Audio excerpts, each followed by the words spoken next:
आज दो मेरे दोस्त आसाम से आए हैं और आसाम से 100 दिन हो गए उनको आसाम से निकले और आज मुंबई में पहुंचे हैं और यहाँ से अभी वो नासिक की तरफ निकलने 12 ज्योतिर्लिंग करते हैं, 4 धाम कर रहे हैं और पूरे भारत की भ्रमंती कर रहे हैं। तो आपको भी अच्छा लगेगा उनको मिलके। पहले जो है महादेव और दूसरे है मृणाल।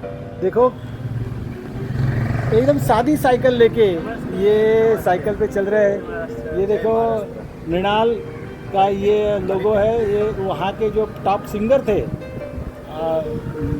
जुबिन गर्ग, उनके लिए इनके लिए वो ये भारत भ्रमंती कर रहे हैं। दोस्तों ये है मृणाल। मृणाल क्या कहोगे आप? अभी आप यहाँ जो है पहले तो हम इतना खुशनसीब हूँ ये सादा साइकिल लेके।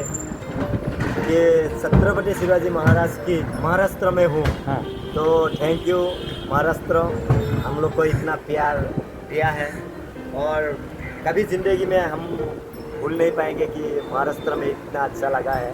कि जय महाराष्ट्र की जय हो। ये हमारे महादेव जी है और दुबले पतले महादेव का हौसला बुलंद है। और सच में सबको बोलना चाहता हूँ, सब लोग गाड़ी के पीछे मत भागो, सब लोग साइकिल चलाओ तो हमारा पोल्यूशन कमेगा, तो ग्रीन एनर्जी मतलब नेचर ना बहुत चल रहेगा।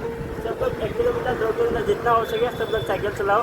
हम ये साइकिल लेकर पूरा इंडिया घूम सकते हैं, तो आप लोग अपना शहर में, गाँव में, स्कूल में साइकिल लेकर जरूर जा सकता है। हम यही संदेश देना चाहता हूँ सबको। जरूर जरूर मित्रांनो, तुम्हाला एकच सांगायचं आहे की बघा ही तरुण मुलं आहेत आणि भारत भ्रमंती करतात, पण हे भारत भ्रमंती नाही तर त्यांच्या अंतर्मनाची फिरणार आणि जे काय अनुभव त्यांना मिळणार आहेत ना ते अप्रतिम असे असणार आहेत। तर त्यांचं एकच सांगणं आहे की तुम्ही सुद्धा सायकल चालवा। फिटनेस तर होईलच, पण तुम्हाला खूप लोकांना भेटतायत आणि हाच आनंद तुम्हाला सर्वांना वाटेल। धन्यवाद।